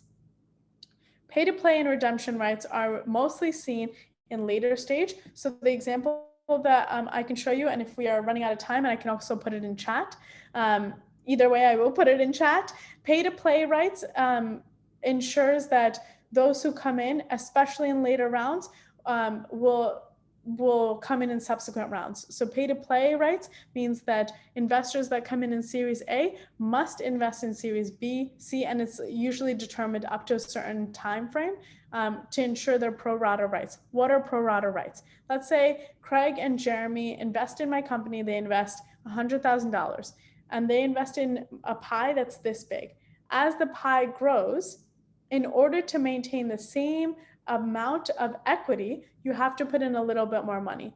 And so that's what they mean when they say we're putting in more money to invest at our pro rata rights. They're putting in more money to maintain that like 10% of your company or whatever percent they own. Redemption rights is the ability for investors to get back their money. That's actually usually just seen in later stage companies, and the NVCA has some technical terms on there of after which point an investor can get back money. Other things to consider. We are going pretty quickly through this. Other things to consider.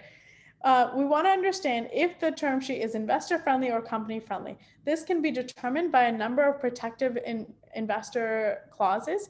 The MFN, I want to mention again, has been traditionally seen as an investor friendly term, and of course it is, but it can also be one that is company neutral. When you start thinking about things that are lower valuations, right? Lower valuations are going to be more investor friendly. Higher valuations are going to be company friendly. When you think about the interest and discount, same thing. It's going to be either company or investor friendly. When you think about like employee stock options or board seats, those are going to determine company friendly versus investor friendly.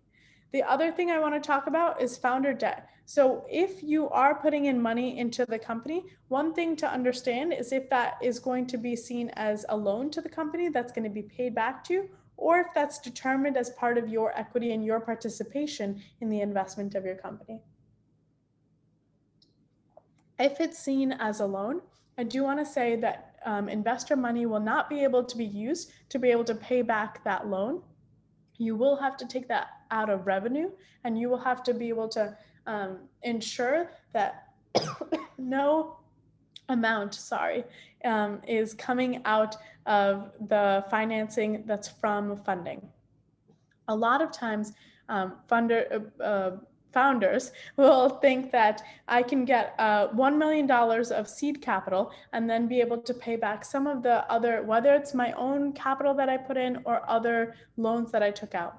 In many of the notes, it'll say funding from investors cannot be used and to pay back debts, and also will not be subordinated to founders' debt, which means that even when you get back revenue or even when you have a liquidation moment, investors get paid back first before any of those other debts are paid back. vesting and divesting schedules.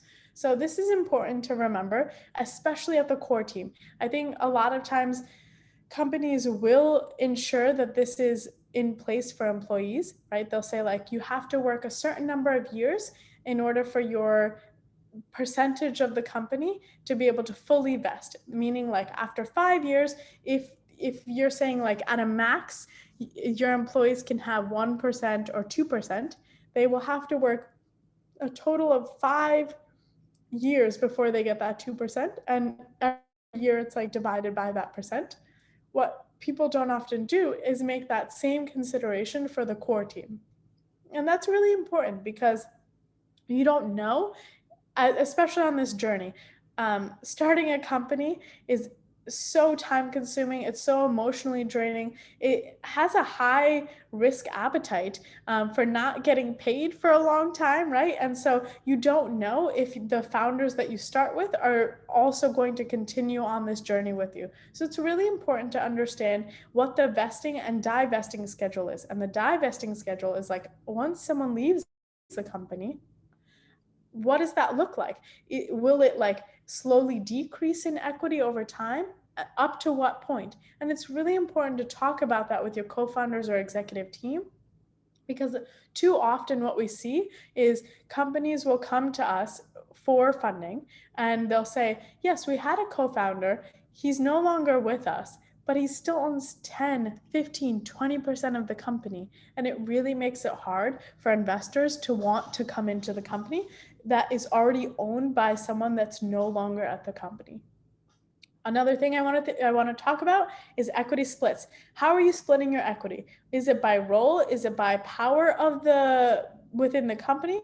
Or is it by cash that people have put in? There's no right or wrong answers for how to do this, but it's certainly, I wanted to bring up 3 ways that different people do it. I also am happy to talk one-on-one with you about equity splits if that's something that you are thinking about. I think it can be very nuanced, and I'm happy to share some insights and examples of how other companies I've advised have done it. Okay, so equity as compensation. When we talk about, I'm talking very quickly because I know that we are running out of time here. So equity as compensation. So when you think about, a lot of times people don't want to give up equity, right? Because they're like, this is my company. I want to make sure that I don't give up control. That's like kind of what we see. And what I want to like kind of bring up is like, you need to evaluate, like if you think about your company as a pie, right now your company isn't worth anything, right? Like my sock company isn't worth anything. So I might be holding on to 100% of it, but before I have any sales, before I have any customers, before I have any intellectual property, all I have is an idea, and my idea really isn't worth much. When I allow other people to have a percentage of my pie, it gets bigger and bigger. So yes, I now go from 100% to 90% to 80% to 50%, but it keeps growing bigger and bigger, right? 50% of $10 million is greater than 100% of nothing. And so that's one way to think about equity, is you do have like the consideration that as it grows, your percentage of ownership is worth more. On the flip side, you don't want to be giving out your equity just willy-nilly to anybody and everyone, right? And that's kind of like this bottom slice here is the cap table considerations, especially when you're thinking about crowdfunding and you're thinking about getting lots of different investors onto your cap table. One thing I will say is that subsequent investors want to ensure that your cap table is as clean as possible. So try to ensure that even when you're thinking about employee stock options, or you're thinking about your ability to have your core team work for equity instead of cash, that's great because then you don't have to pay them and you can have future reserves of cash. But that means that there's more people on your cap table. So it's this constant like dance and balance between equity versus cash to ensure that your cap table looks clean and at the same time you're reserving your cash. I do see we have a question, Craig, and I'll pause for that question. Yeah, and feel free to brush up against 8 o'clock. But the question is from Erica, and they ask, is there a minimum recommended equity for founder? That's a really good question. So the way that I have started some of the founders to think about it is like, if you're thinking about a subsequent and future rounds of funding, right? Let's think about your total pie and let's think about it already as big. What is the minimum amount that you and your founders collectively want to retain in order to retain control? So if that's 50%, great. If that's right, if that's 51%, great. So then you can split it between the founders to be able to retain collectively that amount. I will say that that is predicated on the notion that all of your founders stay throughout the lifetime. But if your founders leave, you also need to ensure, like, where does that equity go? Does it go to the founders? Does it go back to the company for general redistribution? So you do need to make that consideration. I will say, just like to the very specific answer to your question, no, there's no minimum. But I would say, like, I would recommend you guys think about, like, what is the minimum viability of all the founders in order to retain some level of control in your company. I will also say, so like if you think about the pie and you're like, okay, let's say we want to have 60% for the founding team and the core team. Great. So you have 60%, which leaves you 40%. Then what you can think about is, within that 40%, what percentage do I want to leave for employees and future like options, right? And maybe that's like 5% or 10%. So now you're down to 30%. What about other people you're going to bring on? Are they going to want equity? Right? And that pie starts to shrink and shrink and shrink. And then you can be like, okay, now we have 20% left for investments. And so then that gives you an understanding of, like, if I only have 20% left for investments, then if I'm raising a $1 million round and my valuation is set at a $5 million cap, then my pre-money valuation might be 1 million. My post-money valuation is 6 million. How I got to that is one plus your your pre-money valuation plus your raise equals your post-money valuation, right? And so let's say that you have a cap of $5 million, but let's say your company was only worth $2 million. Your equity, you've already given up potentially a large amount of your equity, right? And so because I want to stress, and I don't want this to be really confusing, but I will just stress these two like points. One, your valuation cap is the maximum that your company can be valued, but it can also be valued at a lower amount, right? And you have to consider that as well. Obviously, when we consider like the post-money cap, we're assuming your valuation cap is met and your company is valued at $5 million plus the $1 million raise that you just raised will put your company at a $6 million cap. And so whatever amount you raised, 1 million divided by 6 is how much equity you lost, percentage you lost in that raise. Hopefully that was not confusing. I didn't throw a wrench in the whole explanation.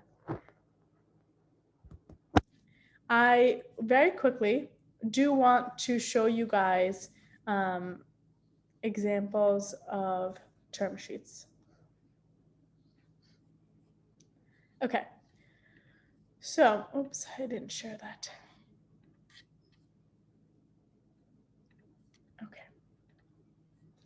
So I was a fund manager for the Mid-Valley Angel Fund, and this was a term sheet that we got as part of the OTBC, Oregon Technology and Business Center. They put out a term sheet that's pretty company friendly, and I just wanted to go through it just to reinforce some of the concepts that we talked about. One thing I want to say is this is not the term sheet. This is the purchase agreement, which is once someone has decided that they will invest, they will sign this purchase agreement, but that is different than the term sheet. So let me scroll down as you can see on the left, I'm scrolling down. I'll go to the actual promissory note, which is the term sheet.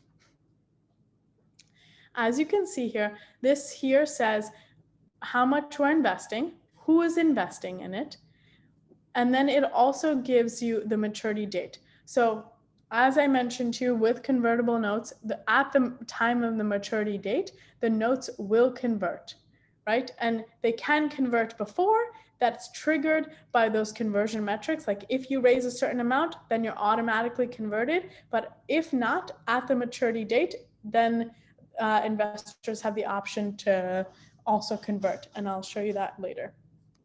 So we have a maturity date on here, which is 2 years, 24 months. Traditionally, it's set at 18 or 24 months. Sometimes it's set at 12, but usually 18 to 24 months. The interest rate, again, is 8%. When we have here, so this is the automatic conversion. This is the triggered conversion amount. In this one, it's when the company either has gross proceeds from either revenue or also subsequent financing of 500,000. They also have a valuation cap of 500,000. And then the discount rate is 20%. And this again means that if a share is worth $1 in subsequent rounds, these investors in this particular round are going to be able to get their money in this round to be able to convert at 80% on the dollar, or 80 cents on the dollar.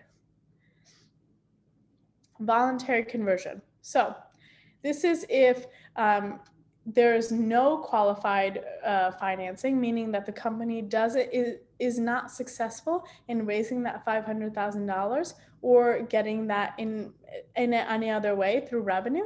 Then at the end of 2 years, then the note holders, aka the investors, are able to then utilize voluntary conversion. That means that they can choose to have their money be converted into equity based off of the valuation cap, which in this instance is $500,000, or they can also ask for the notes back, or the money back, plus interest, and also they can sell it to someone else. So those are 3 different options. That was said in here. That third option is a little bit tricky and requires both company and investor approval.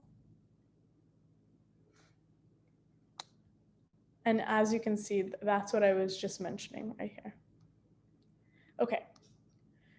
So sale of the company. So when we talk about liquidation moments, especially if, let's say we have a conversion, and again, the conversion means that you determine what percentage of equity you get at that future state.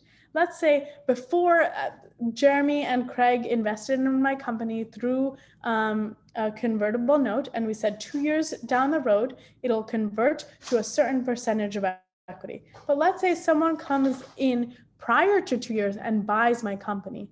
Well, what about Craig and Jeremy? That's what these protective provisions are put in place. So that means that they convert at the sale of the company, or you get paid back. And in this amount, you get paid back 2 times the aggregate amount of the principal and the interest. And that is also a pretty standard clause in here. Okay. Prepayment is a pretty standard clause in here as well. Like it can't be, the note cannot be prepaid. Obviously, that's because the investors aren't doing this as a bank loan. They don't want their money back. They want you to be able to do well and convert that to equity so that they can get the upside of that sale of the company. Okay. This again is the most favored status, which is the most favored notion synonymous. The same thing. It just means that any discount or valuation cap that you give subsequent investors cannot be better than the discount or valuation cap you give investors in the present moment. And again, this is not harmful to the company unless the company is doing really badly, in which case it's bad for all people involved. Okay. I also want to show you really quick the model term sheet from the National Venture Capital Association. Again, I know I'm going through this really, really quickly, but you can feel free to use the links that I put in chat as well to like give a more thorough peruse of this. This will be much more helpful when you're doing priced rounds because this term sheet is modeled after that. As you can see, they have the price per share right here. And in that, they'll tell you the number of shares and what the shares are priced at. If you go down here, you'll be able to see the pre-money valuation. And obviously, then it also shows you the amount raised. So then it'll show you the amount of your post-money valuation. Liquidation preferences are used in price rounds because they're non-participating preferred stock versus common shares, which at the time of liquidation preference determines who will get paid back first. When we look at voting rights with Series A versus Series B preferred, some people have voting rights and have the ability to influence, again, like the direction and sale of the company versus others who are just participating at a non-voting, non-participating investor rights. When we looked at protected provisions, all of these on here will be more investor friendly and will essentially create the ability for investors who are coming in at a certain stage to not be diluted beyond. And so when we look at this, let me show you here, anti-dilution provisions. So that way it allows investors to be able to continue to put in money. The other part of that is more company friendly is pay to play. Unless requisite holders elect otherwise, and this is what I mentioned before, that for a specified number of rounds, investors will be mandated to put in more money to be able to ensure that they meet their pro rata rights, or they give up certain rights like board seats. Redemption rights is the ability, this is investor friendly, the ability after 5 years of a closing for investors to be able to claw back some portion of their investment. I know we are over time here, so I will stop sharing and I will see if there are other questions, or Craig, I will let you close out. I will just say my email, I'll put it in chat. I'm happy to talk with people one-on-one. I know that I threw a lot of information at you guys in a short amount of time, and I'm happy to digest that with you more specifically with your company if you'd like. Yeah, thank you so much. That was absolutely wonderful. And if someone in this event said they didn't learn something, they're either Himalaya, they're either you, or they're lying, I think. I think everyone learned something from that session. If anyone has any quick questions, we can get to them. But like she said, otherwise, there's her email in the chat. Please give her a shout out. And if anyone wants any follow-up materials, please put your emails in the chat or email me at craigw@onwardeugene.org, and we will get you that information, or follow us on social media and we'll publish it there. But yeah, once again, thank you so much.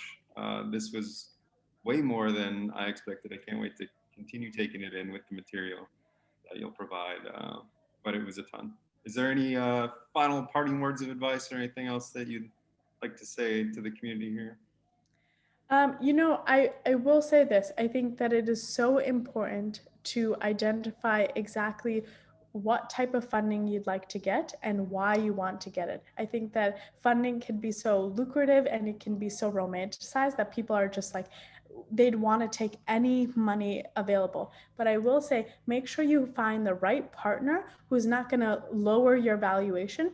One very parting word tip is, if you get a low valuation, it is hard for you in subsequent rounds to increase that valuation. If you get a $2 million valuation, you might think, great, my company's worth $2 million. I'm going to take that money. In subsequent rounds, if you want it to be $10 million, but you're not able to show a 5x increase in your sales revenue or your operations, it'll be really hard for you to get a $10 million valuation, which means you'll subsequently be giving so much of your company away. So it's really important that you ensure you have the right partners. I'm happy to talk more about that one-on-one. That's very useful. Thank you so much. A lot of people are saying thank you in the chat and in Q&A, and I definitely thank you as well. And if anyone wants to continue seeing these events and see what other offerings we have, like the Huge Launchpad class, which this was one of them, onwardeugene.org. Please check it out. You got another thank you in the chat. And all the part of the Huge Launchpad class, please stick around. Jeremy will get you the link to the rest of this class. But yeah, thanks again. Thank you so much. We'd love to have you back, and thanks for teaching us all this. You're getting a lot more thanks in the chat. Well, thank you all for having me. I really appreciated it, and looking forward to connecting with you guys one-on-one. Yep, of course, of course.